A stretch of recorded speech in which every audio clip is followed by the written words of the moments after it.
Tell me what you see when you look at me. Do you see another brother lost in these streets looking for his soul? Trying to find my soul. Or do you see another brother searching for lost souls in these streets? A street soldier. Street soldier. Here to help you get that chip off your shoulder, warm your colder days and sober your drunken ways, and find a way to help you get over these hurdles placed in our path. And this is not meant to amuse you. This is for all those who have questions but are afraid to ask. I won't be afraid. I won't be afraid. No. When times get hard, you lose your way. Open your mind and hear what I say. This is a message for the hard and the soft. To those who tune in weekly and to those who keep an eye out for 8 p.m. on Sundays and turn their radios off. The truth hurts. The cloth has been pulled. We're walking around half dead. Use this show as your IV. Alive and Free is a new movement. We've achieved self-destruction. A street soldier promotes self-improvement. Streets couldn't be no colder, so I gotta be a soldier. It shouldn't be this hard for me. Even when it seems so hopeless, I gotta keep my focus. I'm glad to be alive and free, yeah. Streets couldn't be no colder, so I gotta be a soldier. It shouldn't be this hard for me. Even when it seems so hopeless, I gotta keep my focus. I'm glad to be alive and free, yeah. Good evening, good evening. This is Lady Estelle, of the Street Soldier Crew, and we are here back another Sunday evening with you. Your host this evening is delighted to see that we are still here. We are ready, we are alive and free. Who is your host? Dr. Joseph E. Marshall Jr. As the French say, moi. That's the only word I know. Is that like bonjour? Is that the same language? Yeah, that's the same. That's the same. Oui, oui. Bonjour. Is that the same language? It was an interview with Super Snake. Shout, rest in peace of Super Snake. We had Wyclef Jean here live. Did Yes, back That maybe must have- 15th. It was fun. When you had you remember Super Snake, he wasn't live. I'm gonna tell y'all a little secret. When he was here, he wasn't live here. He was in Arizona. And so Wyclef came, Super Snake came. They already had a relationship and they was just on the air. Because Wyclef speak French. That's what I figured Super was the connection Snake- right there. Super Snake was like, oui. He was just Super Snake. Hilarious. And Shout of out course, to- Wyclef is Haitian, of course. Yes. Yeah. Yeah. Yeah. I mean, that's such a beautiful language, French, you know. I mean, I guess every language is beautiful, but French is like, Hey, Doc, can I tell you something, though? Romantic language. yeah, yes, sir. You As we start the show, I want to tell you, your English is so good. It's because I'm from Liberia. Your English is very good. I Good one. Touche, brother. That is a That good wasn't one. English. That ain't funny. He a fool. You're a fool. He do something stupid every day. I don't want to start off the show with that. But my English. no, I just want to tell you your English is good. That's all. I'm not talking about nobody. It's all. That is hilarious. Good evening, everyone. Welcome to Street Soldiers Alive and Free Radio once again. Good advice, good information, good example, good instruction. All to make it good in your neighborhood. Stopping the violence is what we do. We're back after a 4th of July hiatus. Everybody had a quick, break, and I went to New Orleans, but I won't tell you about it. Okay? No. it was You fun. won't? It was fun. Fun. It's not fun. You had beads? It wasn't Mardi Gras. Live and free, all right, in New Orleans. I know. New Orleans. That's alive and free. That is alive and free. If a city was alive and free, Let me tell you. Let me tell you the best thing about the trip. The best thing about the trip is I didn't have to do any alive and free street social work. that's what's up. It was no drama at all. That's what's Oh, up. that's nice. Miller Essence in the French Quarter, when there was like hundreds, it's like 1 billion people out there, no drama at all. And I was thinking, you couldn't do that out here. I mean, Man, don't say that. You want examples or you want me to leave it alone? Man, you could do that out here. Juneteenth festival in 2 different parts of the city. No problems at all. Well, almost 30,000 people. Really talking about San Francisco. Okay. Well, okay. I'm thinking Festival at the Lake. I'm thinking, yeah. You could do that out here. You're thinking Northern California, the Bay Area. That's what you're saying. Leave it alone. Leave it alone. All right. Okay. All right. Okay. You got to tell us about the food. Man. I heard they gas station food is bomb. Man, that gas station food is lit. Man. I heard. I'm trying to tell this one. Gas station to get some food to take back on the plane. I went back there. There was more people back there for the food than for the gas. Okay. Wow. Gas station food. They got a smorgasbord, man. I'm telling you, man. They got look, they had, and they pile it on. They don't know how to. Everybody's so damn big down there. They pile the food on. I was, can I have some mac and cheese? I walked out. Well, I could look good mac and cheese on top of everything else across. Oh man, they had. Look, see, usually you should not be thinking about buying food at a gas station. Right out here, that's called desperation. That's called. Hey, I only got $3. What you're describing? Woo.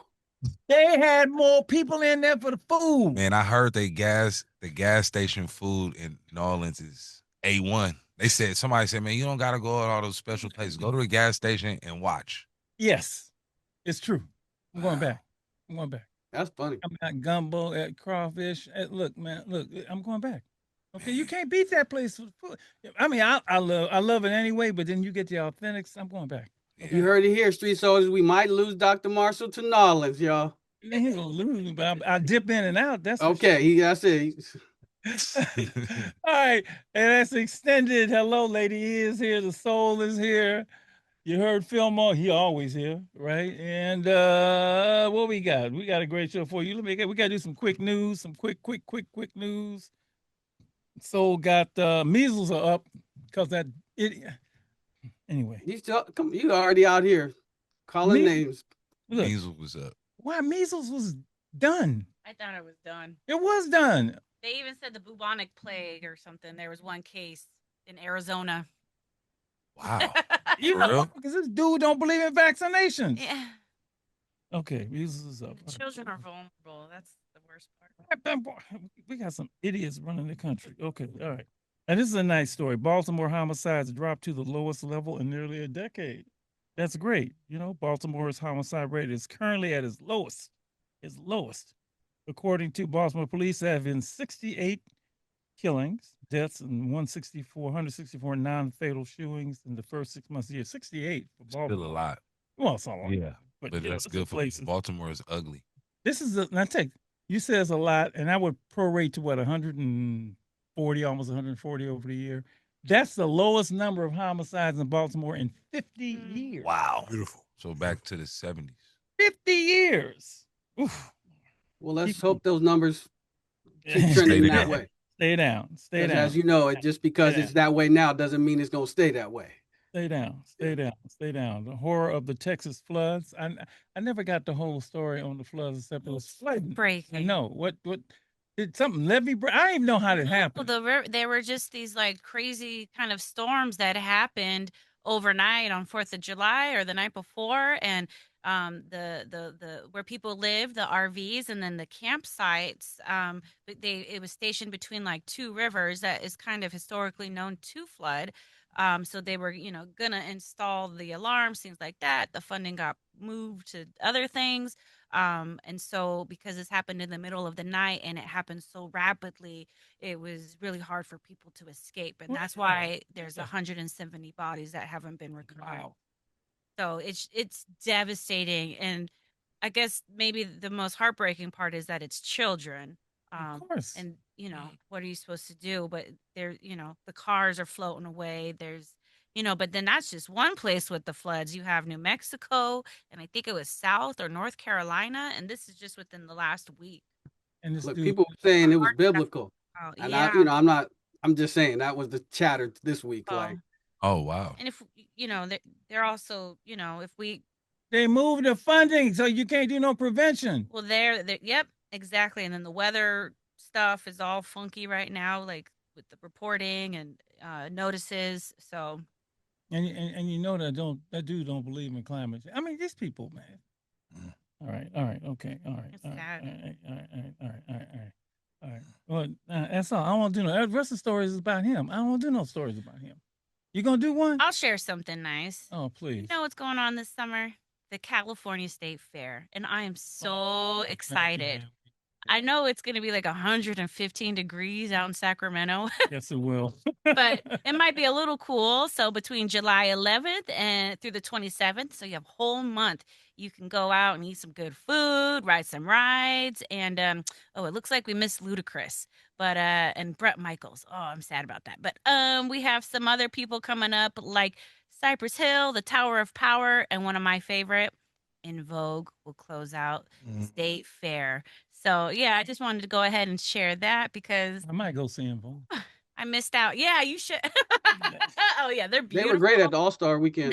They were. Yeah. And they all look good. They're so pretty. Yeah. But I just think that's a great way to kind of celebrate summer, bring people together. You make new friends when you go to the fairs too, you know? Definitely a good place to be. You make new friends at the fair? Yes, you talk about the food and you're like, "Oh my goodness, that ride was scary." Mike, do you Mike, you're so friendly. You make friends. I make a lot of friends. You make friends anywhere, man.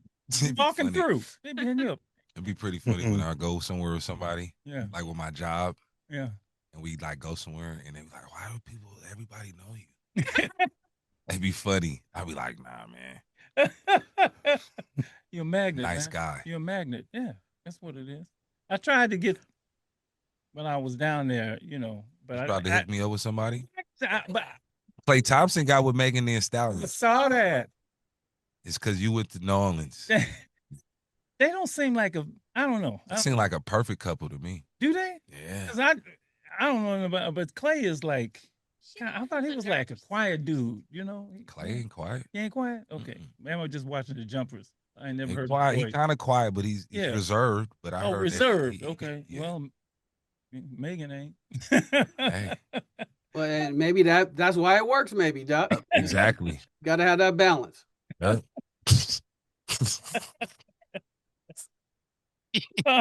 right, let's get into the show. The June was mental health month. Men's mental health. Was mental health month, I think. Or maybe it was men's mental health. Anyway, we didn't get it done in June. We're going to do it in July. And you told me this month was minority mental health month. Yes. Okay. So this is a show I've been wanting to do. I had to get all the folks here to do it. It's all about the men tonight. It's all about the men tonight. All about the men with a focus on mental health. And we have gentlemen with us, and that's what they do for a living. Brother's gonna work it out, huh? Thank you, Chuck D. All right. Brother's gonna work it out. Yeah, remember that song we used to play? Oh yes, I remember that song. Chuck is I love Chuck. Chuck is Chuck. Anytime you want a brother rapping with some sense, just get Chuck. Okay, Chuck will tell you everything. That's true. He knows it all. You're not wrong about that. All right, we have with us as we begin the discussion about men and mental health, we have Ashanti Branch, who is in the studio from the Ever Forward Club. Hello. Good to be with you again. We have Denzel Herrera-Davis from Create the Space. There he is. What's good with y'all? All right. And we have Terrence Hanserd from King's Accountability Group. Hey. Glad to be here amongst greatness. All right. Oh, isn't that nice? I'm gonna take that. All right. So let's just jump into this conversation. We got a while. We got some folks coming in the second hour who are going to expand on the conversation. But I always assume, but you always assume as a host that nobody knows anything, about your programs, about men's mental health. I do know that it's come, I guess, for a while now. You guys can tell me how long that it has gained more traction. There are more groups starting. There's more concern about men and mental health. So let me just begin with each of you. And I tell you what, let's start with the elevator one-liner about the programs, what you do, because we're going to come back to that, right, real quick. So just people will be acquainted with Which, don't give me the whole dossier. Just give me the, So Ashanti, we've known you for a minute. Just say very quickly what the Everett Forward Club is. Everett Forward is a youth development and mentoring organization working with primarily young men, middle school and high school. And we have a global campaign called the Million Mask Movement. All right. That was succinct. All right. Denzel Herrera-Davis, what is Create the Space? You better unmute, brother. Ain't nobody gonna hear you. Yes. Always got to get through that. And gratitude for having me. Again, my name is Denzel Herrera-Davis, and I'm the founder of Create the Space, which is a concierge centered on the wellness and uplift of Black men and the communities that intersect them. All right. And Terrence Hanserd, what is the King's Accountability? Go ahead, King's brother. Accountability Group it's in the name, accountability group that's based on men helping men building men specifically. We focus on a safe space. We've been around since 2017, and we're making moves. All right. We focus on the brothers tonight, and let's start. I always interested in why people got into this in the first place, right? So we're gonna do Ashanti. I know, nobody else I don't know, may not know. Why did you get into specifically working with men and boys? So I'm from the Bay Area. In 2001, I was working as an engineer. I left engineering to become a teacher. Started at San Lorenzo High School. I saw some really smart young men in my classes failing algebra. I was a math teacher. I love math. They didn't love math. And I was like, well, look, you don't have to love math. Just know that if you don't pass this, you don't graduate. So let me help you at least graduate. And then you never have to do math again. But I think what I found from them was that there was just a fear, and there were rules about what smart meant. Smart wasn't cool. And so I was like, well, let's try and flip it on its head. So I invited these young men to lunch, and I said, look, in exchange for lunch, you teach me how to be a better teacher. Like, what do I need to do better so that because you're smart and you're failing my class. You're failing that class of a teacher who likes you. I mean, there's a lot of these teachers here at this school who don't like you. I fail their class, but don't fail my class. But I'm not just going to pass you just because you're cool, right? So the goal of the program was like, look, let's figure out what's going to take for me to be a better teacher, to reach you so that you can at least do the stuff that I know you can do. And that's how the Everett Forward Club started. So I was not looking to start a nonprofit. I mean, imagine if you leave an engineering career and you become a teacher, you're already in nonprofit zone. But to start a nonprofit sounds counterintuitive. I would look like the Dow Jones on a bad day. Oh man, bad season, a bad many years. Yeah, but that's how it all started, and it's been a journey of that ever since. So I'm sure I'll share more, but yeah. So that's how it started. Yeah. This Ever Forward Club, and I think I'll say the first thing of success that I knew, a lady who was going to give us some funding. We were planning for a field trip. She's like, give me some data. I said, I'm not collecting no data. We're just having lunch every week. And she's like, well, give me something that's tell me some success that's happening in your program. I said, well, she's like, what's your graduation rate? I'm like, huh? I didn't even know what it meant because I wasn't a nonprofit. I was a teacher having lunch with students. I said, well, all of them graduate. You're not allowed to not graduate in this program, And she was like, wait, you have 100% graduation rate? I'm like, I didn't even think of it as a data. I'm like, I know. I was like, I was like, yeah, I guess so. She was like, you need to tell people that. Like, you need to tell people. So I think it was like, I didn't come in starting to look for metrics. I came in just seeing these young men who were brilliant, but they didn't show it. Let me just say, man, before I move on, I hate those damn questions. I've hated them from the beginning.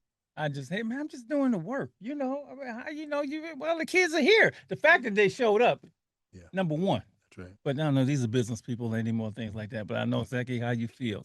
All right. Denzel, how did you start? How did you get involved in the work? Well, we're gonna have to leave with his. You need to. I'll just keep it funky. The work started with my own journey. So, I mean, I could take it back to January 1st, 1980, but we're not going to do that. But I would say, long story short, my journey and successive experiences, both in the external spheres, whether it be school, education, work related, relationship related, I recognize that growing up, I've been a highly sensitive and highly particular person. Mm. And that's how I like to describe my experience, not necessarily Black or one thing or another, but with a specific set of needs, I move through the world. And in trying to proclaim that, I've been met with all kinds of adversity, challenge, uh, oppression, so to speak. Mm. And after a series of evolutions, I realized it doesn't matter how many times I change my job, how many times I change my location. I walk with me and my experience starts with me. And so Create the Space started with me. And I made myself my own client looking for what I couldn't find out here in all of these spaces, which was a place to show up authentically as myself without any explanation, without that need to explain, and without any need to perform or without any need to justify.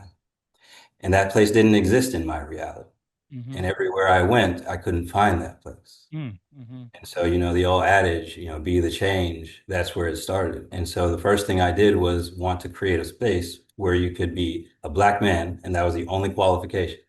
Mm-hmm. All you had to do was show up, and you were going to be held, heard, and your story could be told. And it was a storytelling platform. So Create the Space was born as a storytelling platform for Black men. And so many people rallied around that experience, seeing themselves wanting to reflect that experience and share that experience, that it was obvious there was a need for a space that lived in that spirit as opposed to an event that lived in that spirit. Right. And so that was truly when Create the Space was born, was when that recognition was realized. Got it. Oh, wow. And so I will say that was 8 years ago, and Yeah. we're proud to still be here now. Beautiful. That is beautiful. Love the way you put it together. It comes straight from you. Thank you. Terrence Hanserd, King's Yes, Accountability sir. Group. Where did that? How did you? I know this I do know personally, but nothing else know. So talk about you and the development, and why are you involved with this?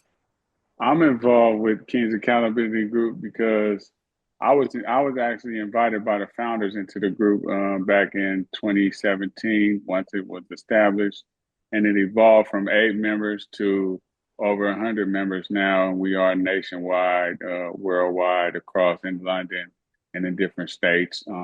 We create a safe and vulnerable space where we can be emotional. We can let down all our layers, put our masks to the side, and we talk about it's just a safe it's a very safe place where men of color can discuss relationships, deaths in the family, health issues, divorces. We go through everything that you need when we dealing with mental health. We unpack daily.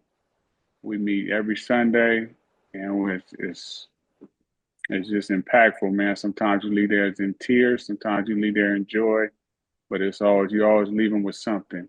And it's a very diverse group. It's a very diverse network group. We always looking outside the box when everything's right there in front of us, with everything we need and all for opportunity. And since I know you personally, let me just say this is a long way from where you were when we met. Man, definitely.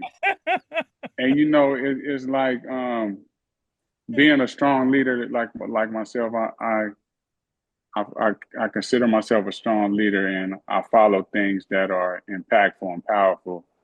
And just like Street Soldiers before Alive and Free, it was a life-changing opportunity for me.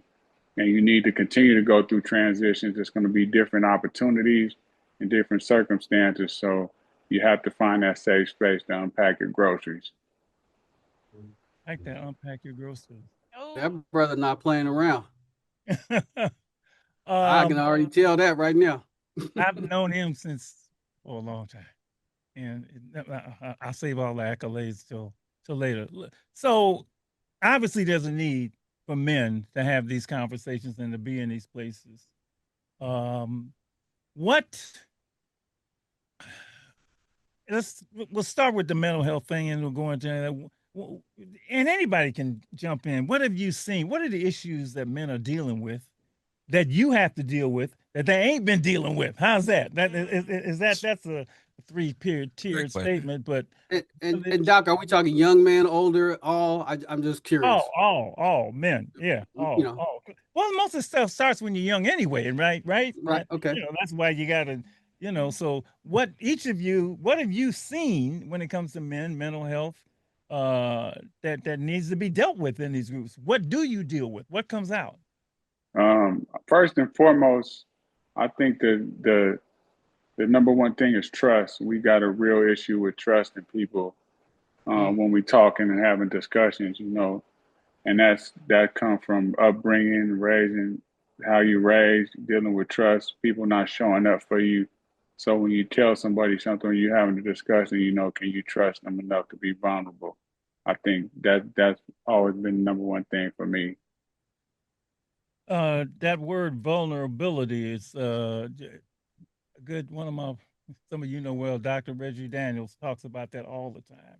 That's his word, vulnerability. So to hear you say that same word resonates because I've heard that. What have Ashanti, Denzel, what has come up for you that men, need to deal with? What comes out? Well, Denzel, maybe you can speak to the men. I'm gonna talk to you about the teens, right? So, so we're in the Bay Area right now, right? We have marijuana is legalized here. Here's what I see a lot of young men doing. They're self-medicating. They're numbing. If you don't have the resilience to deal with tough things in your life, and you just learn that all you need to do is eat this piece of gum, this piece of chocolate, this piece of cookie, this smoke this thing, right? Whatever you do to numb yourself, then you're going to always be running to the place where I don't have to feel these things. Like some things we just have to feel as humans just to navigate. But if you've become to the place where you've learned to just disconnect from all feelings, or maybe if you don't even know that you should have feelings, maybe you were told that men can't have feelings. So depending on the rules you were raised with, if you were raised with rules that said men don't cry, men don't ever be sad, you're never afraid, then you grow up believing in a false narrative about what it means, and therefore then you're walking around like only partially human, right? So partially, well, if I'm cutting off half of my emotional self, and I'm only funny or angry or silly or whatever, but I'm never all these other emotions, and I'm basically cutting off part of my humanity. And I tell young men, look, if they have places they put people who don't act fully human. If you're not acting fully human, you're probably going to be treated like a monster. You're probably going to act like a monster because you only have a couple of channels you can be on. And then what they have to do with monsters, they put you in a cage because you can't be among the humans that are normal because you're acting like a monster. So we cage them, and then we wonder why they operate in such a behavior way. And then what behaviors happen in there make it sometimes worse. So I think like with young men, what I often see is they really want to be seen and heard and be connected. But there's rules. There's rules about how close you can have as a friend. There's rules about how close you can stand to your friend. There's rules about how much you can interact emotionally with your friends. And I think that the rules cause a lot of young men to implode, if not explode. But a lot of times it happens on the outside. And it's taken out, if they don't do it against themselves, if they don't numb enough to take it out on themselves, then they're going to take it out on others. And so if you think about all the factors of health and well-being in our community, where you got incarceration, addiction, violence, death of despair, death of overdoses. Men are leading on all those categories. We are. We are. Let me just say that we are. And I think that it's not because we're bad. I think it's because some of us, I know I was trained, put those emotions away, suck them up, don't talk about them. And all you keep doing is just until they explode, you just keep exploding everywhere. Because at some point that stuff has to come out. So I'll stop there for now. But that's how I see it with the young men. And of course, young men grow up with these things and become men, older men. That's right. Then what do you want to add to that, or put? And yep. Yeah, well, I'll definitely add to that. So I'll start by saying an adage that a close friend of mine I took from a close friend of mine, which is, it's hard to become what you can't or what you haven't seen, right? And so I think that is ubiquitous. Young men, boys, teens, older gentlemen, elders. It's hard to become that which you have no example of. And so I would say that, rather than looking at any particular slice or demographic of our population and say, what is it that they are facing or what is it that they need? I think the first thing that we need to recognize and acknowledge is that all of the examples of the things that we are vehemently working towards or trying to become have been systematically stripped from our view. And so what's left is the void of what is not there, right? And so we now become patterned to point out the challenges of our mental health, our health systems, our government at general, people in society, oppression. But what we haven't done is reinforce the muscle of being the change. And so that starts with giving ourselves grace for how far we've come. That starts with looking at the examples of who is here in the community doing the things. That starts with reinforcing the values that we see right in front of us for the people and the energy and the spaces that are creating those things that we are constantly complaining about. And I think when we can lean into the positive vibes and the energy of frequency of change that we want to see, then we stop focusing and complaining about the things that are not happening. And then we can catch and build a wave towards that is what we want to embody. And I'll continue that by saying intergenerationality, right? Because to your point of it being, young boys grow up to be older men. And those older men provide example for our young boys. And so the cycle it becomes cyclical, right?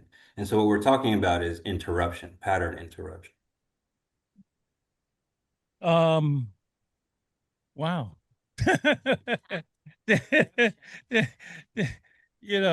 I was talking to a couple of my young folks the other day, and I mentioned the word, we were doing this show, right? And he said, man, we need to do that, man. We need to do that. Because I remember talking to him when he was, he's at school right now. And, he said, man, I was going through it. My mental health last year was really being tested. My mental health. Now, this was a term he top. We've been doing this work for a long time. Nobody ever talked about mental. Nobody ever talked about mental. Nobody talked about the fact that he talked about it. Talking to another young man, and he was talking about that he suffers from depression, And again, years ago, nobody ever even talked about, men and depression, men and mental health. Being a man is depressing sometimes. I can understand why a lot of people feel that. I don't mean the nature of it. I mean living into what the expectation of it is and all that comes with it. It can be depressing.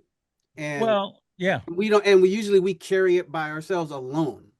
That's what I'm saying, And that's one of the things about creating that space. You got to create that circle around you, the group that's going to check in on you. Got to be pick your. We call it a power five, and we got accountability groups, accountability brothers in your group that's going to check in on your health, going to check in on your finances, going to check in on your relationship. You got specific people that identify strengths and weaknesses that help in those areas. We don't got to go at it alone. It's hard. I agree with you 100% because you're going to have them days, but that's when we got to make sure we checking in on each other. Well, before we go to, I like what you said is it's hard to become what you haven't seen, right? Which I have to, but I got to talk about what you do see, because what do we see? I know what I saw as a young man. I think, it's like, what do we see? What, and it's like, I'll never forget we just showed the movie again. We showed the mask you live in, which is just the perfect metaphor for all of this. Right? It's just perfect. I'm so thankful for her making that film. Gavin Newsom's wife, Jennifer Cybele Newsom, The Mask You Live In. I had a cameo. You had more than a cameo. And that scene where the young men, you were at Fremont at that time, and you brought them in, and just for the people who haven't seen it, tell them what you did with those young people that was not rehearsed.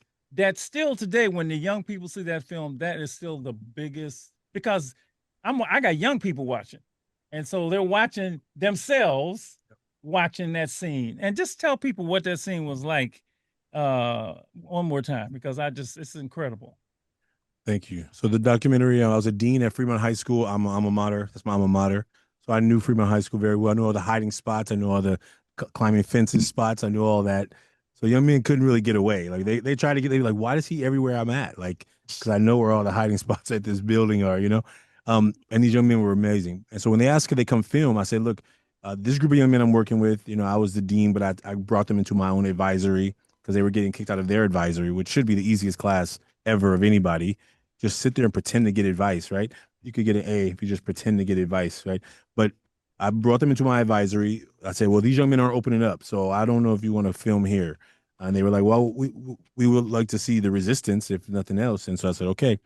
So these young men, anytime we try to have a conversation about emotions, they would rather start a fight. Like every time somebody's going to make fun of somebody's shoes, somebody's going to call somebody's name, and the meeting erupts into an argument because they know we're about to talk about deep stuff. And so I'm like, I've tried everything. I did all my best tricks. So this week when they were coming to film, I said, okay, look, what if I don't make them talk about it? What if I just let them write it? And so the idea of the mask was like, I print out these masks. I said, look, on the front of this, write things about yourself that you let people see. The front of the mask, and that's what the movement asks people to do now. Is like, now we ask people to write 3 words. What are the things that you let people see about you? What are qualities, characteristics, things about you that you gladly let the world see? And then the back of the mask, turn the paper over, and the back of the mask are things that you don't usually talk much about. And they're writing this on this paper. There's no name on it. And I just said, ball the paper up. And they ball the paper up. And then we basically have a paper fight with these pieces of paper. Now they're having this paper fight. They're laughing, they're giggling. So you can't leave your seat, though. The rule is you can't leave your seat. And then when I said, grab a piece of paper, they all grabbed a piece of paper. And I said, now open it. And this is the first time I'd ever done it. So I've done it hundreds of times since then. But that day, when I watched them open the paper, I didn't know what was going to happen. You just saw the room drop. They just dropped in. And that was where I was like, oh man, this worked. I've never seen them introspective in our space before because they run from it. Like Denzel, so they can't see, they've never seen a man talk about feelings without getting laughed at or ridiculed or embarrassed. So they don't do it, and they don't know how to do it. And I've tried all of my best stuff. And that day was when I was like, okay, we found a way. And it was anonymous. And so now they're reading these out loud, and you're just seeing them drop in into it. And I got to say this, let's so I can set the scene for everybody. On the front, one part of it said, what do people like to, what are you showing on the outside to the outside world? That's right. What are you showing, right? And they were happy, you know. Athletic. You know, cool, funny. all this thing. Right. And then they said, what are you really feeling inside, right, that you're not showing? And they didn't know what each one had written, right? And so, you know, Ashanti had them throw them to each other. They threw them, you know, and they picked it. And everybody read the front side, which showed what they are showing the world. And then everybody turned it over. And damn near everybody had the same thing. Pain, sadness, fear. I mean, it's like, that's so deep right there. They all had the same thing, and nobody knew it. That's exactly what I'm saying. And that's what the brother's saying. It's like we over here on an island with this pain. And it ain't supposed to be like that.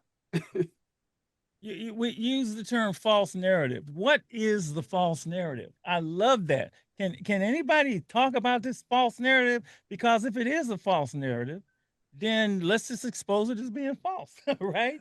You know. Well, so I would love to speak on that because I teach a course, Drop the Act, which is a similar emotional resilience course, and false narrative is actually one of the specific named topics because it's very important in the journey as to one, acknowledging the narratives, but then also rewriting your own narrative.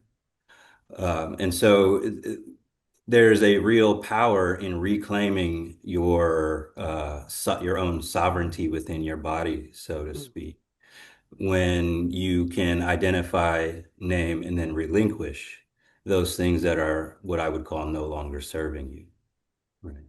And so when you talk about what are we seeing, Dr. Marshall, I want to put that back on the table. You know, you went from not what we're not seeing, which is the example, to what are we seeing, which is the examples of the poor mental health, the violence, and all of these things, right? And so, you know, when we shed light, attention, energy flows where attention goes, right? And so even when we say, okay, it's easy to say, well, you know, because we don't have an example, then we focus on these living examples of what's in front of us. But by focusing on that, we give it more power, right? And so this is what I'm saying. By changing the narrative, we must identify the false narrative. And so if we continue to say, well, our children are not being catered to, or they're at harm, or they're in danger, or they're not applying themselves, that is the false narrative right there. Right? The false narrative is that we don't have everything within us that we need to achieve what we want to achieve. The false narrative is that our communities are constantly being diminished or oppressed, right? Because that's the narrative that they want us to share. And then that narrative becomes reality. And so whenever I have a choice to pick and choose my words, my language, my actions, it starts with the narrative that I want to participate in, and then also proudly and confidently share as a part of my journey. That makes sense. That makes sense. Those of us who work with young men who see them and older men, there's certain themes that come out of them a lot. One is men don't cry, men don't show emotions. I'm sure you've heard this before. Men got to be hard. Men don't ask for help. All of these, how can I say, all of these false narratives. Yeah, Yeah. false narratives. Yeah. And I like partially human. I like all these words. I like operating on only a couple of channels. I knew him when he was out there on the block, right? And that was part of his persona, right? And we get these things so early, you know, we get them because this is what we see other men do, right? As opposed to, and women have not come into this, but it seems like we get this and we act this out. And the results, it seems for me, from seeing it, are disastrous. Okay, disastrous. If you look at the prison population, what I said before, it's compared to the the college population, it's the opposite of ratio of men to women and women to men, right? Mm-hmm. If you go to a historical black college, it might be what, 61, 7-1. If you go to prisons is 7-1 men to women. If you look at domestic violence statistics, it's overwhelmingly males violence against women, men's violence against women. So, and then I was reading something about the suicide rate, right? Mm-hmm. The rate of suicide when it comes to men is like crazy. So we're suffering from this and we're harming people because of this. But to me, this thing to me seems to be, which has led all of us to get into this work, has been such the norm, right? You know, a lot of music talks about this, right? So much of it, so when Malcolm says it's hard being a man, you don't know what you're supposed to be. You don't know how you're supposed to act. You're confused, right? That's the part that's hard, figuring out, to what the brother's saying. You have to wade through everything to come back to, who am I? Yeah, exactly. But there's so much you going through, and no one told you in the beginning that you were going to come back there. So you make these stops along the way, think, I got it. Oh, I'm cool now. This is the right mask. Oh, I'm supposed to be this. I got it now. And you keep going, and if hopefully you get to the point where you realize, oh no, I had to come all the way back. Sure. That's why it's almost rebuilding, tearing down and rebuilding. But like each of you said, we're doing that pretty much alone, right? like who, and I'm gonna start with the young men because that's where it starts, right? And the fact that you get to this and you have these groups when they're older, that's where it starts. Where can you have these conversations? Now, fortunately, what we're finding out, I think, just in the work that we do, I know, and we do with our young men, and you do, is that they're open to it. That's what get Mike. They are literally open. They really are, man. You would think, man, I don't want to hear that. When you ask, there would be years ago, I'd ask them, "How you doing?" "I'm cool. Everything's fine. Ain't nothing going on. I'm fine." You could clearly say the brother ain't fine, right? Now, they would at least, like, well, yeah, I don't want to talk about it. Well, that's different than I'm fine. Yeah. It is different. You're right. 100%. That's different. I don't want to talk about it. It's different than I'm fine, right? Right. And then they will talk about some of the issues. So it's getting better, but it's got to move. I can't say it. No, you can't move anything faster than it needs to move. You can't do that, right? You just got started. So it's just that when they get that way, it's just so hard. I got to be hard. I got my gun. I got this. I got that. I got this persona. I'm this. Because for so many years, this is what was plastered all over them, right? Every rap album had a gun and Easy, right? And that's what brothers thought they were supposed to be. So yeah, y'all can jump in. I would love to jump in. Go ahead. No, I was gonna say not even that. The biggest battle where we kind of breezing past is social media. They just oh yeah. It's just all over. It's all over. It's everywhere you look. Every platform. Yeah. They've got money, guns, women. It's all just there, and that's what they think the lifestyle is. So that's why they're confused out there. They think that fast money is what it is. But let me say this because I'll continue on the thread and hold myself accountable because I can't hold anybody else accountable. I'll hold myself accountable. My narrative used to be this. My narrative used to be the one full of voids and challenges, but my reality is not that. I see a reality where youth, children are woke more than ever. I see them holding space and demanding their autonomy. I see them saying no. I see them asking for consideration, and then when it's not given to them, I think we've leaned to the side of cancel culture, where they're quick to just take their business somewhere else. And so they're asking questions. They're standing up for themselves. They're fighting battles and protesting. And so I want to say that this narrative, again, the false narrative, I want to identify on that because I think we're even guilty of it in this conversation and painting and pointing energy towards those things that I think are changing, to your point, and shifting rather rapidly. And I think what we need to do is change our narrative around accepting the idea that things are on the change and on the mend and people are catching the wave and that things are no longer just temporary.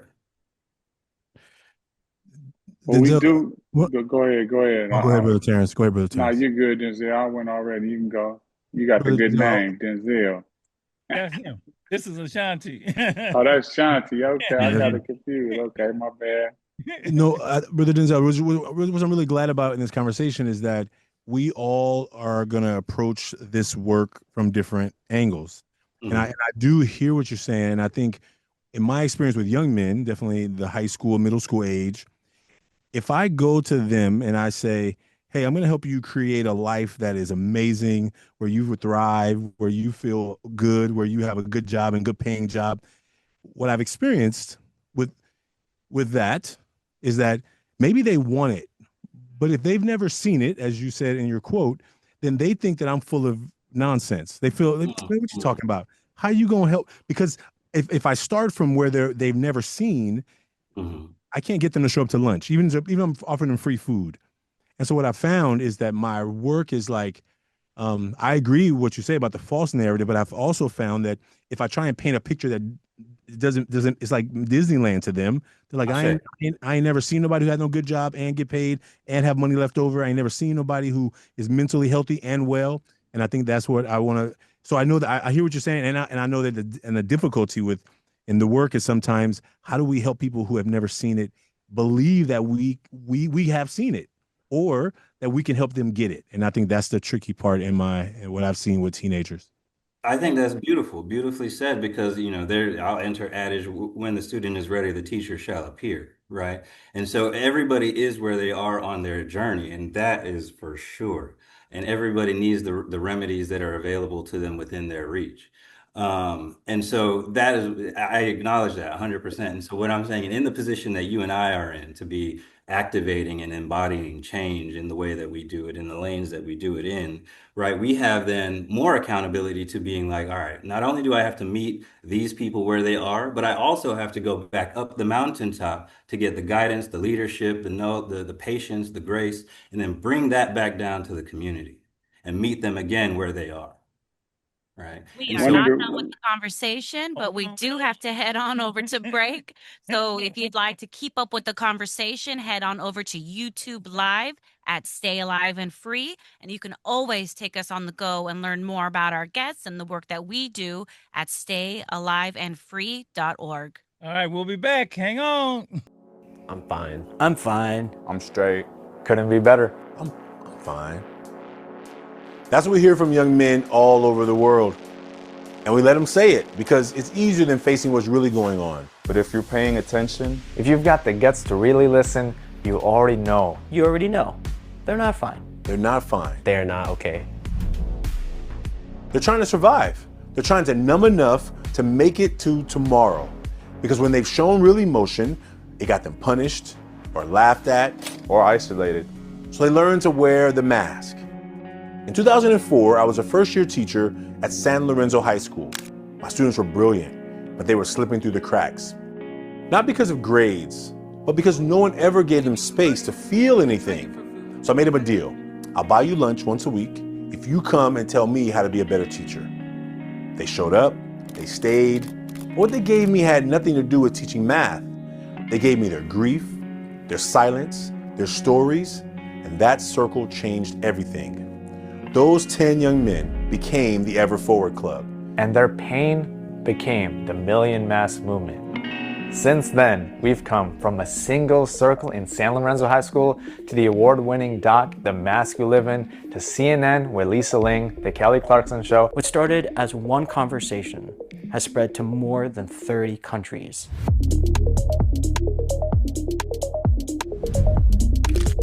And our work has been recognized by the U.S. Surgeon General, Dr. Vivek Murthy, for impacting youth mental health during the COVID-19 pandemic. In total, over 86,000 masks have been made because these are not just individual workshops. These are not just individual masks. This is a movement. I'm here because I want to make a change in my life. I realized that I have a safe space to communicate with other young men that thought we had to suffer in silence. He can come and speak to me about those things that are troubling him, and I am able to take the initiative to help him. My mood changed from 0 to 10. It's a place where not only do you feel safe, but you know you're safe. They helped me find courage, where I even reached out to my father. Do you want to make a difference in the lives of young men in your community? Here's how. On November 8th, be part of the Global Young Men's Conference. Host your own local young men's event. Host your own local young men's event by providing 3 elements: fun, food, and brotherhood. Keep it simple. Bring it to your school, your youth group, youth that you coach, your family, or any young man in the community who you're currently supporting. 1 hour, 1 conversation, 1 meal with a group of young men who you care about. We'll give you the kit, the plan, the support. But you got to bring your courage. You bring your heart. You bring your authenticity. From Mexico to Mumbai, from Oakland to Auckland. Let's stop pretending they're fine. Let's show them they never have to do this alone again. There's more to me. There's more to you. There's more to them than anybody could see by looking at us. Click the link, fill out the form. Host a young men's event. Give those young men room to breathe. To speak. To be. Before another young man says, I'm fine. And hides behind the mask.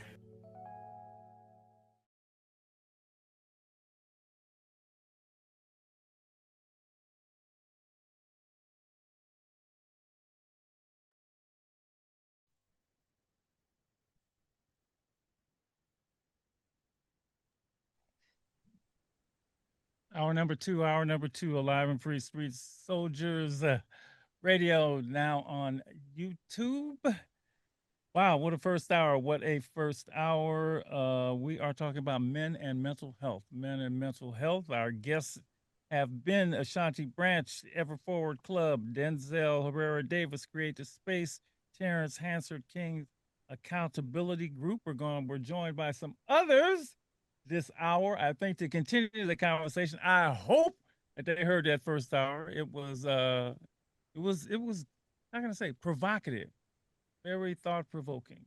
And all of us want to do something about the plight of our men. But before we start talking again, that video that we just showed Ashanti, why don't you tell everybody what that was about? That was amazing.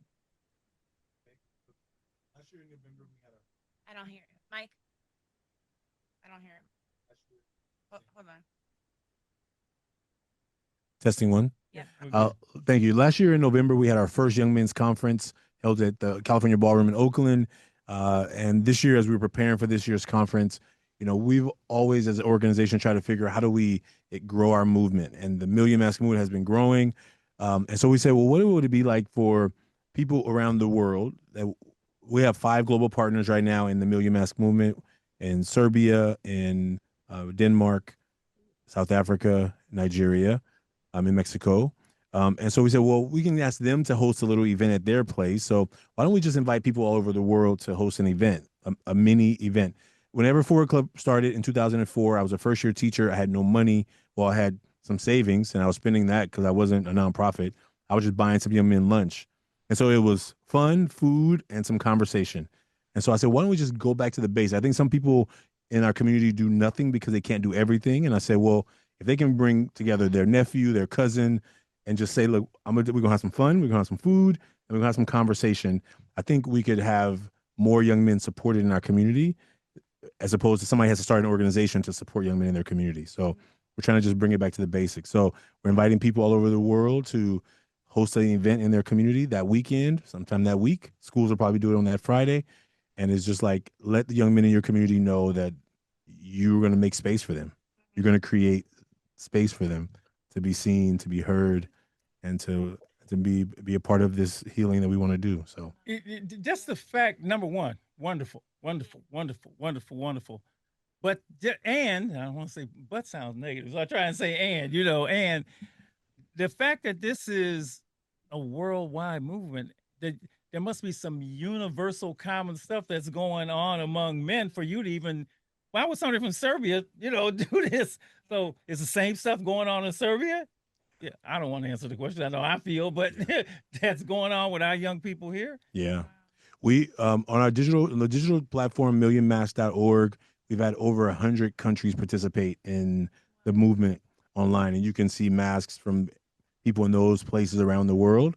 And I think that they're hungry for it. I think what we see on social media, like here in our, here in the U.S., it's happening in other places because now everyone has a phone. Well, many billions of people have phones. And so they're getting access to all of the same narratives that we are seeing. And if we're not careful, we can continue helping them just fall into it as opposed to saying, well, we can change that narrative, right? We can have a new narrative. Just a male thing everywhere. We see it, yeah. Yeah, I know whenever I get to go, or Lady E or whoever goes to go outside the country and the violence prevention work we're doing, it's just like talking to kids here. Seriously, only thing that changes is I got to have an interpreter. Yeah. But the same stuff everywhere when it comes to violence and the threats to their lives. All right. It's going to be a great conference. We are joined by, let's see. Let me get this straight. Larry Jones, also from the Kings of Comedy Group. Raise your hand. Kings of Comedy. I say Kings of Comedy. Kings of Accountability. There you go. It sounds like Kings of Comedy to you because I just watched it again last week. Okay. Larry Jones. And we got Jeremy Jones, you here? Kings Accountability Group. Okay. And we are joined by, let me get this straight, Britt Tennell and Trey Seals from Create the Space. Okay. I hope all of you were listening to that first hour. We're going to jump right back into the conversation. Any points that you want to make, We're talking about men. We're talking about manhood. We're talking about mental health. We're talking about the issues that men face, how to be better men. I actually recently started sort of an elders group with some of my guys that have had been for a while because they've hit that age now.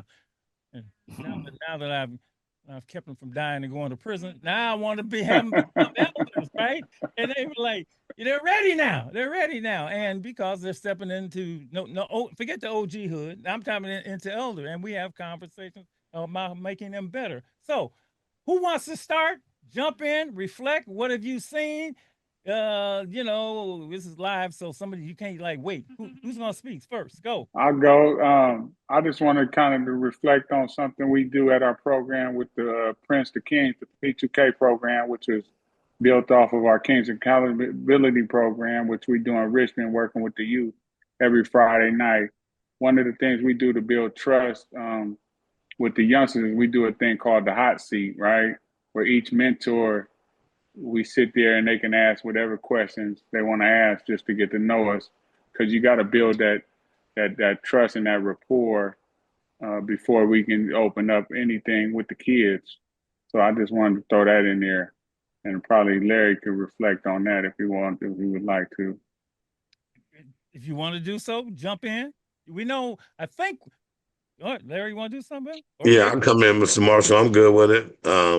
I'm Larry C. Jones Jr. I come up out of the Sunnydale Housing Projects in the city of San Francisco, and I'm part of Prince to Kings.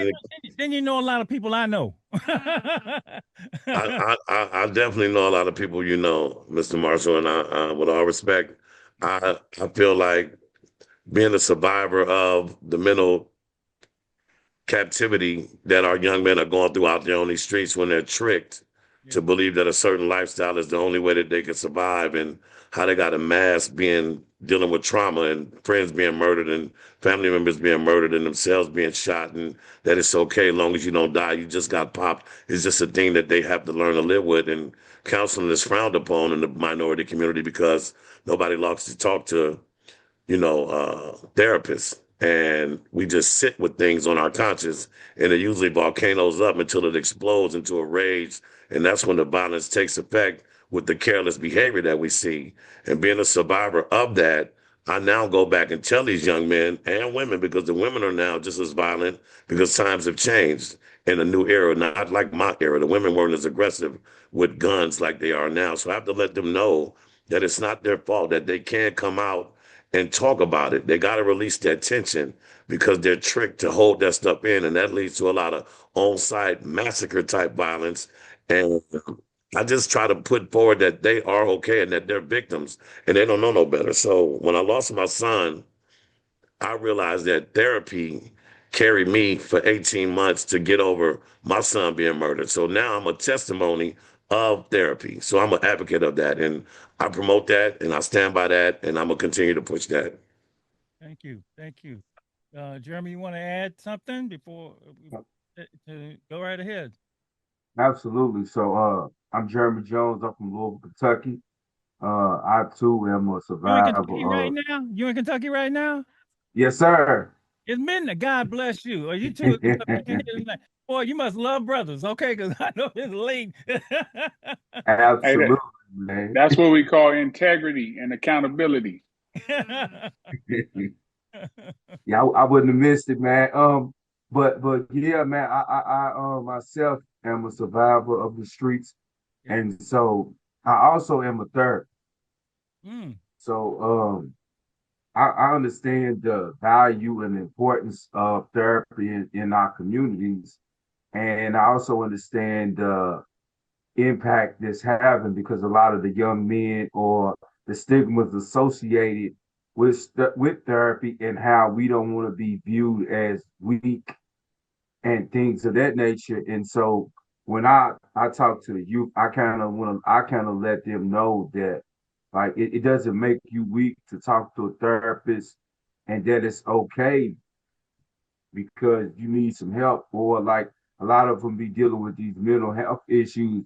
A lot of them have PTSD. Yeah. And so it's called post-traumatic stress disorder for any of our listeners that might not know what that is. And that's what the streets do to you And then these young men develop anxiety and things like that from being gunshot victims and being involved in community violence. And like it's one of the real benefits of therapy is being able to talk through and work through those issues and being able to address those mental health concerns that really need to be addressed without, hopefully, if we can avoid with medication. Yes. But if it's needed, then I also am an advocate of that because whatever, it's whatever it takes to get well. Because like a lot of the youth, they're not well because they don't know how to heal. And I feel like it's our job to teach them how to heal and guide them on their journey. Thank you. Thank you. Thank you. Create the space. Jump in, please. Britt and Trey, your thoughts on anything you've heard, anything you want to add? Go for it. Oh, y'all all together. I said y'all posseed up on us. I understand. Yeah, we posseed up. Why not? Yeah, yeah, we are all, it's so true. We are all on a journey. And my experience in creative space is that it is a representation of the life cycle from cradle to grave. We have men here who are new fathers, who are expecting children soon, adding to their family, young men, teenagers, and many elders, and I like to say myself included at this point, amongst this group. And so we reflect all of the things that we've been talking about on this call, whether it's anger, frustration, sorrow, despair, and joy. And so, there's this talk about, oh, we've not talked about mental health. But sure, we have these conversations all the time when we experience these kinds of life challenges. Create the space provides an opportunity for me to come as my full self, no matter what's going on in any kind of experience throughout those life cycle moments, and be heard and felt and seen. And I recognize that I'm not alone when I do that. And I hear other people reflect their own story, their own experience. I think it's not just me. So we can call that therapy or an opportunity just to kind of offload some of the challenges that we all experience. And I think in doing so, we find some relief. And then when I can bring that kind of mindset with me to my relationships at home, at work, in my community where I worship, then I feel like I begin to have a richer life for it. I'm going to throw in, before I go to, I'm going to throw in a phrase that I think we would all agree on that's crucial in the work that we do. And I know it's important to the young people we work with. Everything that we do is without judgment. Without judgment. When Top and Larry and you guys came to me, it was without judgment, and if you feel judged, that's the quickest way to shut down and not come back. And it's interesting, young people said early on when they came, man, I went to church and I felt judged. So, that wasn't the place for me. And it's terrible when you think it was about church. But I think that as we do this and, people want to get involved in this work, I think we're helping anybody, right? I think it's important to say you got to do it without judgment. And a therapist in its pure sense, if you're not going to go to somebody and they're going to like, why the hell are you doing that? You don't, they don't judge you. They treat you, right? If you go to a doctor, even if, and this is a real tough example, but we're growing here. If you go to a doctor with an STD, and say, why the hell are you doing that, you naughty boy? No, he only wants to know about your behavior so he can stop the spread of the disease. So I think without judgment is a key element in any of this. Nobody is going to come to a place where they feel judged. And I think all of us would agree with that. And that's a key element of doing this work. All right, your turn, sir. Jump on in. Yeah, Trey Seals here, also a member of Create the Space. I just have to add that every week, focusing on joy, I'm noticing that though the movement is decentralized, there is a movement happening across the world, through this programs that I'm hearing about tonight even. And there's just so much overlap in the most positive way. And we are in terms of making that change, we are being the change in all of our communities. I have hope as a father of kids who are grown now, who are trying to figure this, world out, especially here in the Bay Area. I'm just seeing all kinds of resources that are coming to bear, and we're starting to find each other, and we're starting to work together in ways that I think will continue to amplify this good work. So I'm encouraged here tonight. So. Anybody want to say anything? Jump in. I'm this every time you say something, it stimulates my thinking and it gets me good. So I'm thinking of myself and my son, who is, well, yeah, he coming back. He'll be back. And you're talking about you can't be. What was the first line? It's hard to become something you haven't seen, right? Yep. And so I got this. Look, anybody's a father with a man child, a boy child, right? First of all, he going to the NBA. No, he ain't going to the NBA. You put a basketball in his crib, all that. But you're his first representation of what, a male is, right? A man is. So I'm thinking of him and what he saw from me. And if I probably had realized how much of a big deal I was, I probably would have blew it. I really got scared. But I there were certain things that I brought to the table that this first thing about, this whole thing about being hard and don't cry and all of that. I always thought that didn't make no sense. I just thought it didn't make any sense. And I never tried to do stuff that didn't make it. Now, where I got it from, I don't know, because I'm from South Central, right? So I'm supposed to be like that, right? But you're so right. And you said as a father, they see you, right? And I remember conversations about, you're the only father in the neighborhood and all the other boys come over to you and all of that stuff. And Malcolm made a statement that last week that I thought was just fabulous. And I don't know what you think about it. He says, when the men aren't right, bad things happen.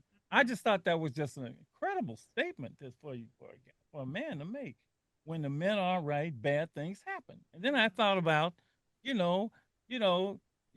Top and Larry, we was doing this, right? And how different we were at the club, me and Jack as men, that just wasn't around, and all the men, because we started in the drug era, we started the crack cocaine era, all the men were going to jail and so on and so forth. And so representing something different collectively is a very powerful thing, a very, very powerful thing. And I can imagine, I haven't been to create the space, but I imagine if I walk in, I would feel, and that's a key word, very, very, not so much different, but very much like I have to be on guard. Is that a good way to put it? That's a great. That's a great. Yeah, that's a great way to put it. And it's funny. The dynamic is such that you don't feel different. You feel the same. So for me, I enter the space, and I've said this to the brothers here when we leave, whether it's a circle on Wednesday night when we get together and just talk about what's going on in our hearts and minds that day, that it feels a little bit like a church service. I walk feeling more the same because, again, I've been in a circle with men like me talking about their challenges, their triumphs, all the rest of it. And I feel a greater, deeper, more expansive connection. And so that makes me feel more the same and less different. And so I can bring that energy and that power forward again in the rest of my existence. And it just not only uplifts me, but situations and the people around me. Yeah. One of my stories about Create the Space, I had the opportunity to go to one of the early storytelling events, February 2020. And this is right when things were shutting down. So it was like the last, we were squeezing out a no mask event before the world went on what it did, right? But I remember coming in, they say you don't prepare a story. You can't have a story that's prepared. And so I was like, okay, well, I come in, I'm just like, okay, I'm not sure where I'm going. The first brother shared a story, Brother Rondi shared a powerful story about his father. And I have a lot of father wounds. I'm working on healing those wounds, but they're deep.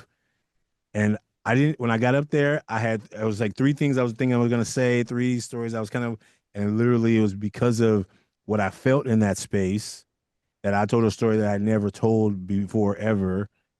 Not just that was not just a rule. It was like it was deeper than I had ever shared a story, but I think it was because of the space that was created. It was like it was the environment of other men who were saying, you know what?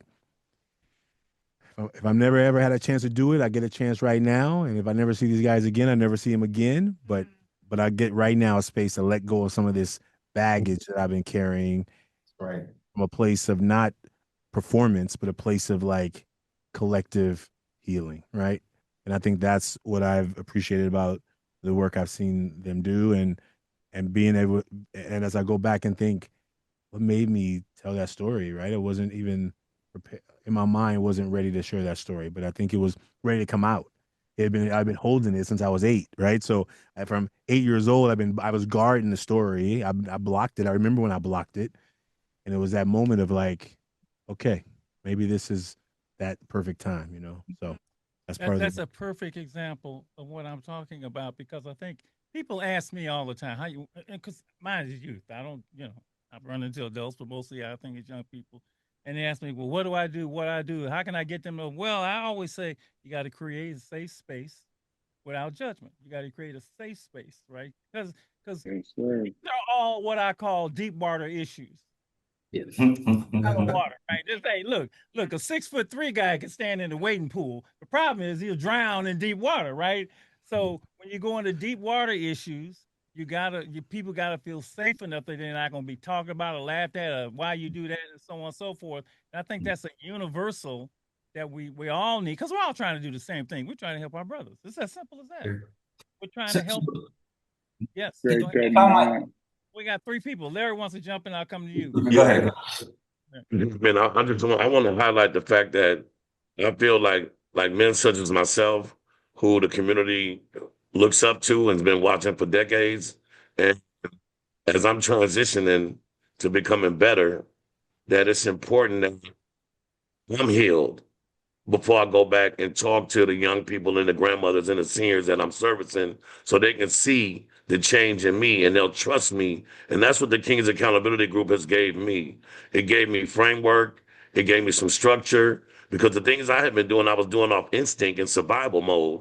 But now that I understand how to categorize certain things, I have a mantra, I have things that I run by. I'm accountable to everything that I do, and they're watching me, and I know they're watching me. And now they're starting to ask me questions because I move different, but I'm still me.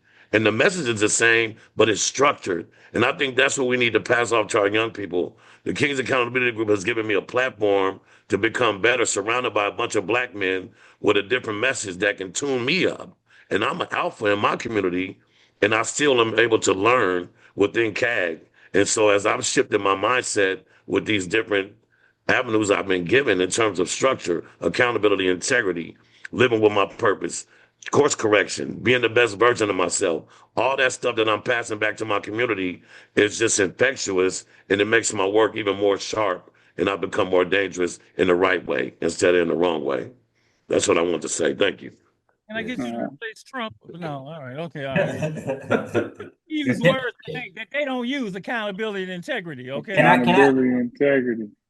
Can I just add one more thing to that list that you so eloquently rattled off? Because in the spirit of demonstration, I think we also need to give ourselves grace, right? And so one thing that we fail to demonstrate is the opposite side of the coin when it comes to the relaxation, the taking the foot off the gas, the permission to rest, to sleep, to be just do nothing. Like those are the things that we as men are not socialized to practice, right? So it's like going to practice. You're talking about practice, right? It's game time, right? But when it's time to show up for yourself in that way, there are so many men who sit in this circle and cannot find the tears to cry with because they've never allowed themselves the space to do it.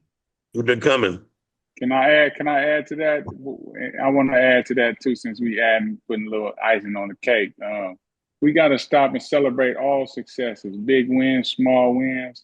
We got to do that. This is a big win right here. This is huge. This is what Marshall was talking about. This is just non-judgmental safe zone right here.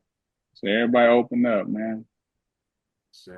We are taught to be so competitive, right? I mean, in everything. From day one, the kid down the block is running. You got to go beat him running faster. There's no competition, man. That's why look, we all, it's just part of the Western society. Everything is competitive. Everything is hierarchical. No, we're not. And my grandmama used to tell me, I'm old school, probably older than everybody on here. I just look good. Okay. There are no big eyes and little U's, right? And there really aren't. There really aren't, because there's always somebody who do it better than you anyway. But we get this bad thing. When we cut out the competition, and just flow with each other. Here's my big thing. The more as we act with each other is what young men are going to see. As we act with each other. So that's why certain words I don't use. Ain't no ends in my word. I made a statement. You would like this statement. What I made, who was on my meeting? I made a statement in the elders group the other day. I'm not going to war with black women because it's like going to war with myself. Okay. I mean that, right? Yeah. And I ain't going to war with my brothers, right? Yeah. I'm not doing that. I'm not going to war with you. With Larry, you and Nate, gangs and turf and all of that. That don't work for us. It don't work for us. So as we are with each other, man, I mean, if guys come in, if we all at the baseball game doing what we're doing now, what Pookie gonna do? Really? I mean, what he gonna do? He ain't gonna do nothing. If you at the basketball game doing this, what he gonna do? If we're all, one thing about moms mom everybody. Mom will look, you ain't had that kid, but she will take care of you like she a mama. When we are like this, we father everybody. A therapist told me one time, every man is either father or a teacher. That's the basic thing in life, right? And he's the best therapist I know, Dr. Craig Adams. If we just flow like this, without competition, with each other giving us love, and I'm gonna use the word love. Yeah, Jeremy, and I gotta say this, man, because y'all from the block. You know how many times, 20 years ago, no other brother ever said to brother, I love you, man. You would never hear a brother say that. Brothers say that to brothers all the time. I tell my boy, I love you, man. For real. Before I hang up the phone, I say, well, I love you. I love you. That is a powerful, that shows how far we have come to, this false narrative, because the brother wouldn't even say that to us. I mean, I used to fake it. I used to say, one love, brother, one love. I couldn't get the whole thing out, man. I had to use E40 to say I love you. Now I ain't got no problem telling a brother I love him, right? And when we get, and you see the smiles, because that's the joy that to me is really within us, that it is now, and it's happening. And so Dr. Marshall, that's the narrative that I'm talking about, right? Because we started off by talking about all the disparities and pointing at all the things, but you now just found yourself in a space of recalling all of the times where you've hugged black men, right? Or shared an embrace or something warm or a head nod, right? And so these little things happen ubiquitously all the time. And so like somebody came in here the other day and in a circle that we held, and after the circle they had to share more vulnerably after the circle, because they were like, oh, I've actually never hugged this many black men in my life, and I'm here hugging you all in this space, and I've received more hugs today from black men than I've had from my mother in my entire life. Well said. Well said. Can I add to that? Jeremy, you want to say something? Yeah. Absolutely.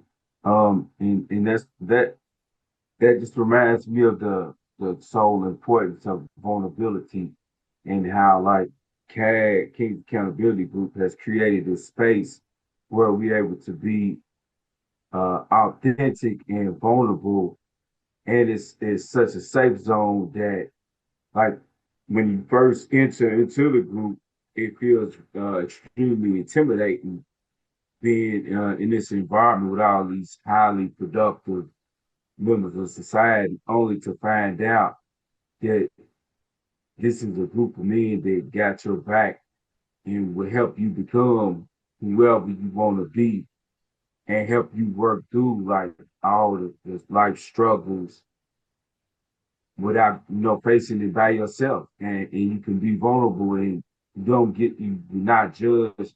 And like for me, that's one of the most attractive parts about it is being able to be vulnerable around other men and not viewed as weak.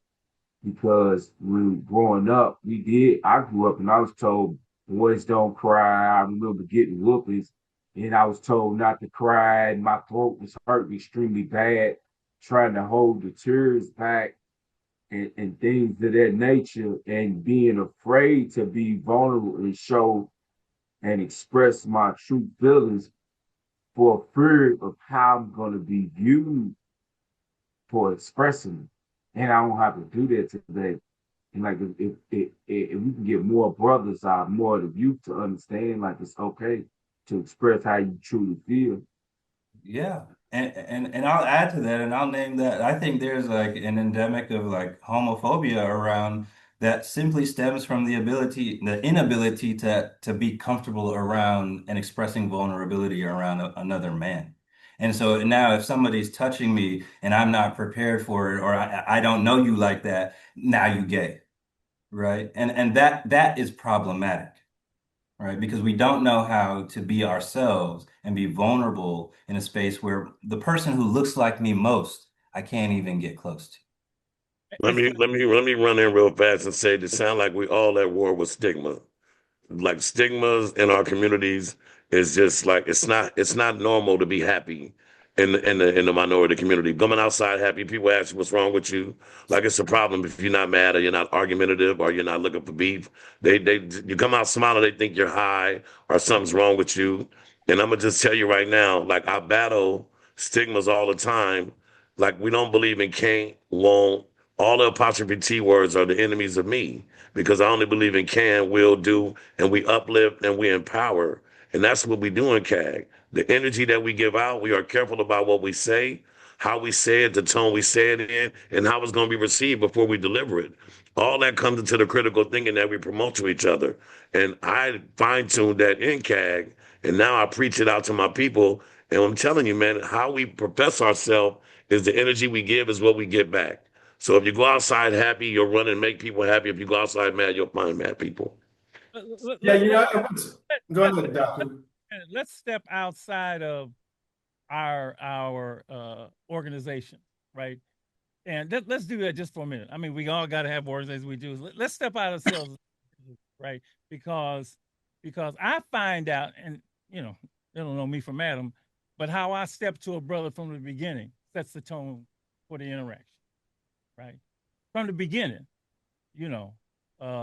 first of all, I only use the word brother. I use that for a reason because I feel that all men are my brothers. I really do. I use the word son with all the kids. How you doing, son? How you doing? I don't call them no N. I don't call them little dog, little dirt, little whatever. I don't do that because if we're not all related, but we're all family. I feel we're all family. So if we're all family, I'm gonna use family words. But I found out, and you guys can comment how I stepped to a brother from the beginning sets the tone for a relationship, and it even throws him off. I remember I'm coming back from Essence. I'm on the plane. I said, "How you doing, brother?" He's like, well, "Oh, how you doing?" Those little things to me disarm. I won't even say disarm. I'm gonna try and be like you want me to be progressive, right? Set the tone for the relationship and bring out something in them that's like, oh, I don't have to have my guard up. Not with this brother. I don't have to go. And I don't even mind doing that with brothers who would say are risky, because I don't believe any brother is risky, really.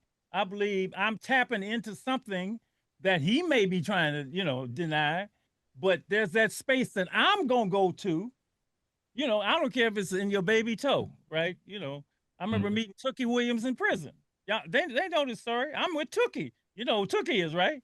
I'm in jail. I'm on death row, and he's like, I want to talk to you. Why you want to talk to me, man? Because you positive dude. talked to Tookie like, it's like, and I pulled whatever goodness, can I say that? Because I ain't never met look, I done met a lot of brothers from the street, but I ain't never met one. Well, I'll use Jeffrey Dahmer, and maybe there was something inside of him. But I ain't never met nobody like that. All the brothers I met, if I hit the right spot, they daughter, they so and so, somebody they love, I know is there. So I'm saying how we individually represent, whether we win the group or not, sets I believe sets a huge tone for what we bring out of brothers when we see them, and then how we act collectively. If we gave an event, if we had a group picnic right now, a barbecue, and we were all running, it's gonna be cool. It's gonna be cool. Does that make sense? I'm just asking you, does it make sense? Yeah. Because I gotta make sense. Yeah.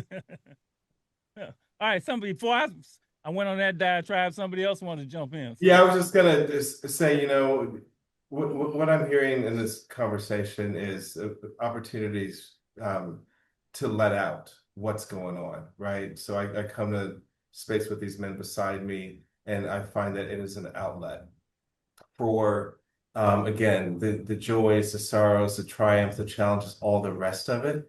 And in these spaces, in these circles with other men who are sharing like that, there is foundationally a sense of vulnerability that takes place when we open up in that kind of way.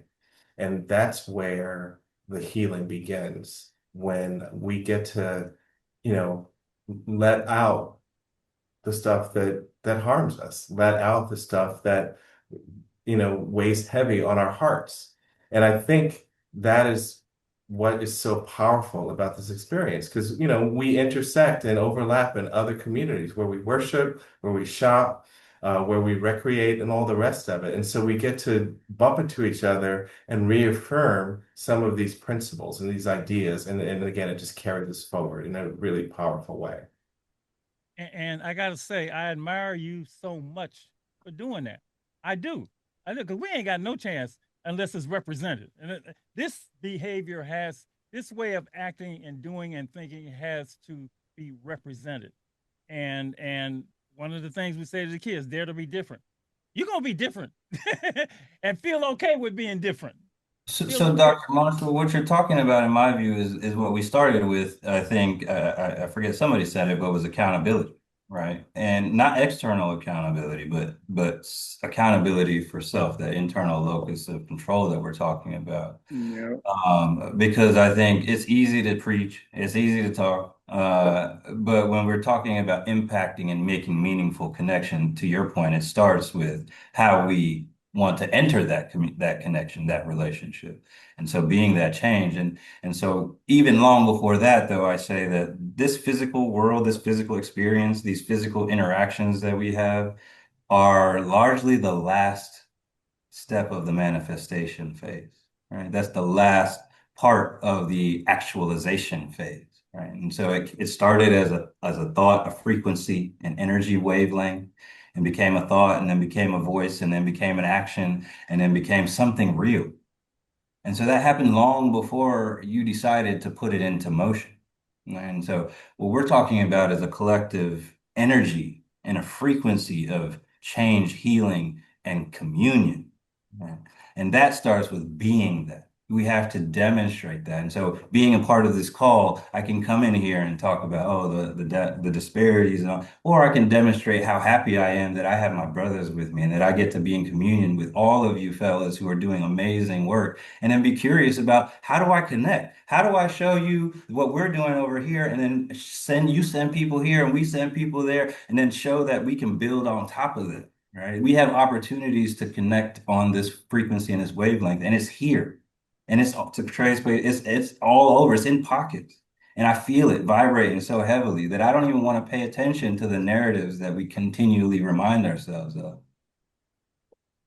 If you want to talk about individuality, I'm going to just say this, man. It's all about being genuine with me. When I'm out there, I have to be genuine, because when they come to me or when I go to them, I know how to go and when to go. Sometimes ain't the right time to step. You got to be able to recognize when it's okay and when it's not okay. Because every time, just because who you are ain't the right time to do something. And you have to respect the person when you go to them to know, hey, is the space clear for me and you to have a time? I don't care if it's in the back of a parking lot, if it's going to lunch at a corner, wherever. If the space ain't safe, I'll tell them, look, this is what I would like to do when you're ready. I'm available. They'll find me. But it got to be genuine, because the minute they detect phony or they detect distaste in you, you've lost everybody. The people they talk to, the people they run with, you're no longer credible. And that's one thing how I roll individually, to make sure that I stay status quo and I do what I say and I say what I do individually. Individually.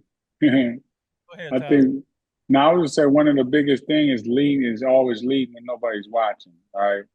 A lot of times we sitting around, we having these talks, we having these discussions, then the lights turn off and we doing something else in the dark. You got to lead at all times when nobody watching, man. You got to be that same role model, that same leader, leading by example at all times. What I used to tell y'all, can you be this way when the cameras ain't? Yeah, when the light. You know, its integrity only happened. All this, and that's, you know, absolutely. Everything has been said is so wonderful, and the willingness. Ashanti, I go back to you.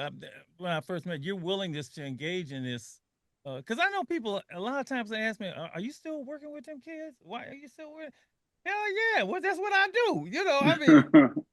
When you think I'm gonna retire from it or whatever, you know, that's it. And so this work is beyond necessary. It's so rewarding, and it produces good people. It produces people that don't beat their. It produces, you know, you said something early that, and I got to go back on that other side for a minute, Denzel. You know, a minute. They think, a lot of people think men are just flawed, right? Y'all just flawed. You know, if you ever with dogs, we this, we flawed. You can't do nothing about them anyway. You know how many times I've heard that? You can't do nothing about them anyway. You know, that's why we're working with the women. I can't stand hearing that. It's not true. And so for folks not to feed into that and know that it's not true, and know that we've been, I call it being set up. Now, we haven't even talked about the historical stuff. We didn't go back to, you know, being brought over here and all of that, and this is all planned and what they did to us as a people. And I could bring Joy DeGrew in here to talk about that, but I think we all know that anyway, right? So we've been set up for this, right? This thing was designed for us to fail, period. Because I get a lot of brothers tell me, well, you know, this was set up for us to fail. I said, you damn right it was. You ain't gonna tell me that it's not. I know I done read every history book in the world, you know, of course. However, and back to my boy Chuck D, we refuse to lose. We refuse to lose, you know, and let me bring my Angelou here. Still I rise, but the mountain is so high to climb, right? And the fact that we are all willing to help brothers be the best version of themselves, it's just wonderful to me. I can't say enough about it. I can't say enough. Regardless of, and let me say to the people, listen, you ain't got to be in a program to do this. You just got to represent the best of you and find out what that best of you is. And you ain't going to find it watching reality TV, okay? If you watch that, all you're going to do is fighting with every woman, because all they show on there is people fighting, right? You're not going to find it on social media. Unfortunately, you're not going to find that. You're going to have to find it in other men. You ain't going to find it in some of these, you know, so-called athletes and role models that are out there, right? You're not going to find it in them. You're going to have to find it in men like us, and I will put myself in there, who love you enough to bring out the best in you, that you can best serve yourself and your people, as far as I'm concerned.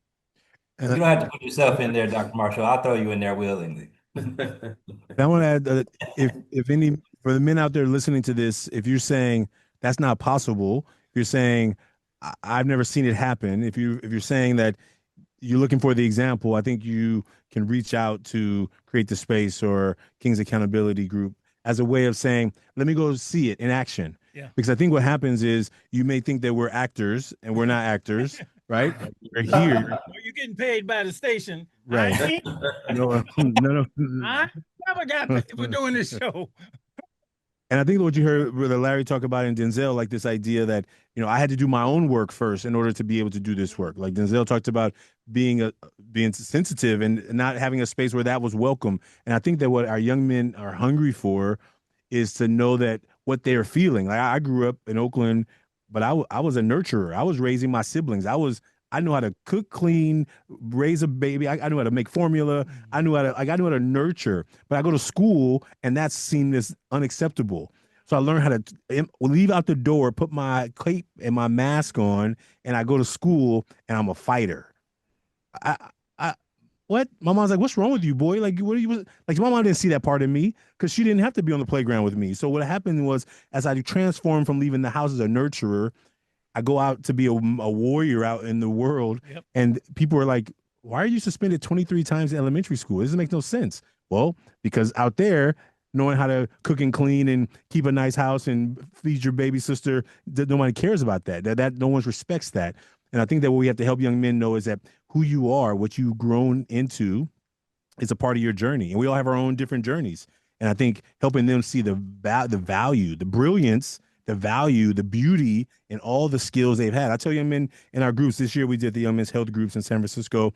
I told them, look, I have an unfair advantage. My unfair advantage is that I'm actually really super nice, but I learned I'm kind, I'm big hearted, like I'm like I'll cry like on a movie, but I learned how to turn all of it off. And it made me sadly into almost a monster, right? And I think that, but my unfair advantage is that when you ready to talk about something real, I got you.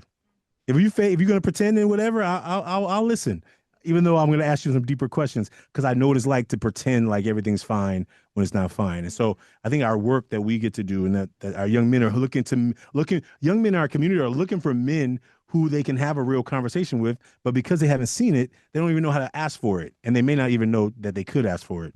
Let me give you another side of that. Let me give you another side of that growing up. For me, I was a nice kid. I guess you would call me a nerd or square or whatever. I got good grades, I was that man. And growing up in South Central, man, that didn't get you no love, okay? That didn't get you no love, man. Look, and my son knows a big turning point in my life was when I got jumped. You know what it's like to get jumped? Get jumped by dudes you don't know. Just get your ass because you alive. Right. Look, I hated brothers. I will tell you this in a minute. I could not stand brothers. Larry, I hated them, man. Look, the brothers I grew up with in my neighborhood, they were either what did they say? They didn't want to be good students and they kicked you. That's all they did. You walk through the park, you get you gotta learn. Good thing LA had alleys. If LA didn't have no alleys, I'd have never made it back and forth home. Because I knew every cut alley to get back home. It wasn't until I got around into college, literally. I'm 18 now, but I saw different men and I began to view back men in a different level. So this has ramifications all the way down because you are the way you are treated. You will become the way you are treated. And so this is wonderful because I think we cracking this whole thing open publicly, and we got a chance to do it more and more. And again, I just can't say enough about all of you just doing the work. Yeah. All right. Mr. Marshall, let me send a message out to the young people out there. We were talking about journey, that the brother was just talking about journey, and I got to clean my conscience on this one because 37 years ago, I can remember standing on Blythedale Avenue cursing this show like, man, they don't got the real soldiers on TV. We the soldiers, and I didn't understand. I was misinformed. I was blinded, and I was tricked. And then in course correction, 37 years later, as a grandfather of three, still that same dude, but on a whole different wavelength and path, here I am on Street Soldiers. So whoever's out there listening, just understand, you may not see the bigger picture now, but you just keep changing and working on yourself, and what's meant to be for you gonna come right to you.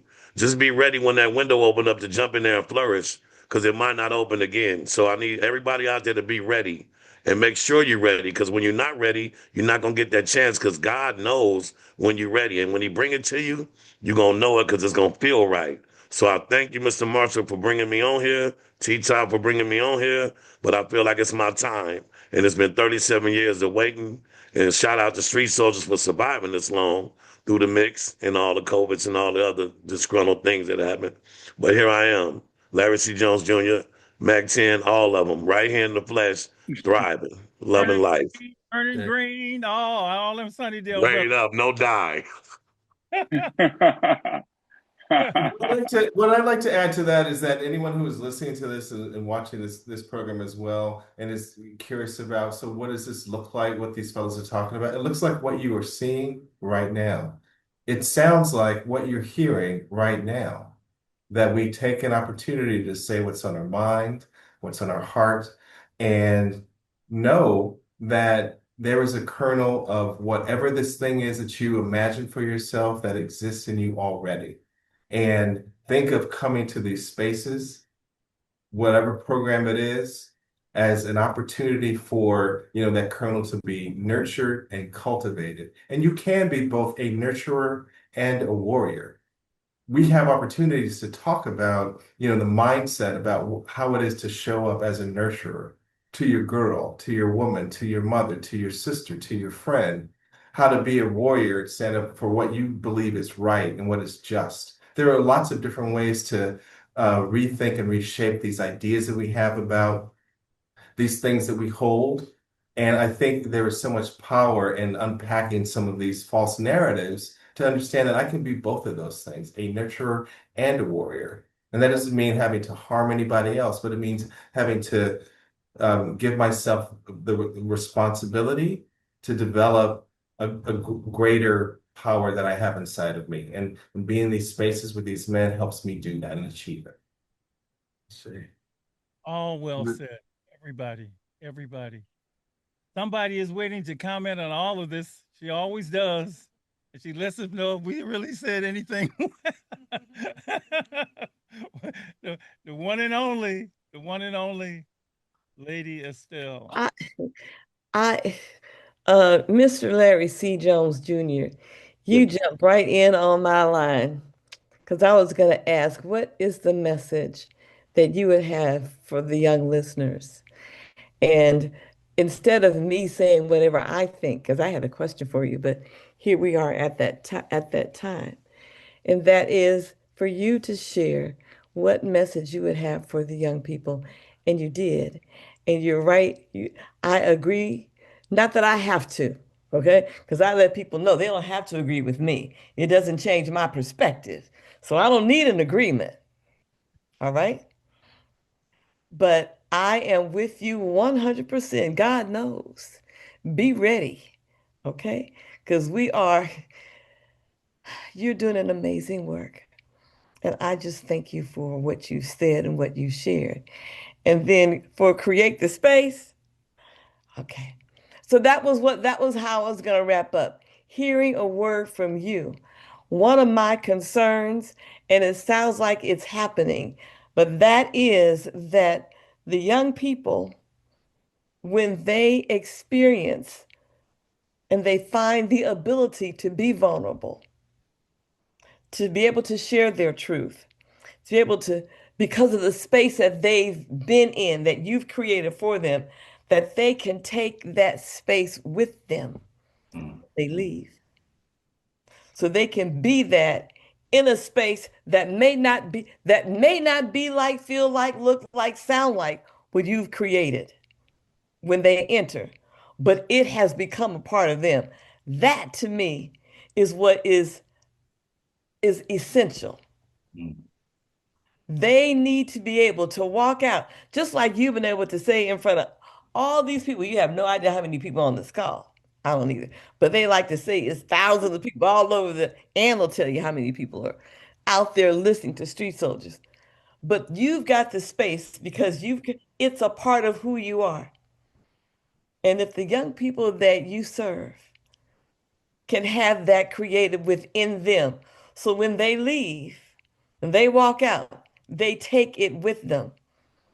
And when they're surrounded by those who question, who don't believe, who do the same nonsense that we have experienced. I say I'm not a man. That's the other thing. I don't want to be the one I wanted to hear from the men. That they can be what you have created the space for them to be. without you because you are part of it. Does that make sense?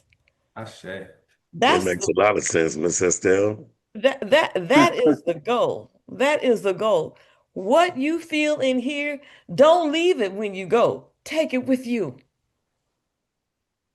and rest in that. And if it means be quiet, be quiet. If it means be still, be still. Then learn how to listen and not only hear your voice, but the voice of the Spirit that's coming through them because you have created that space where they can access it and hear it and feel it and move in that way with other men and especially with other women.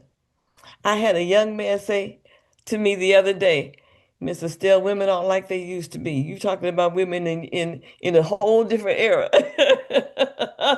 But to be able to be in that space of vulnerability, honesty, integrity, love, peace, kindness, all of that with the women who have forgotten how to honor that, appreciate that, look for that, motivate that, inspire that. You know what I'm saying?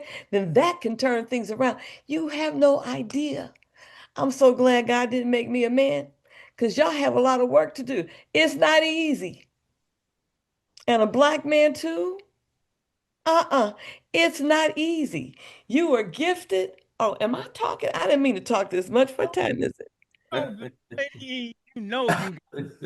You are gifted, talented.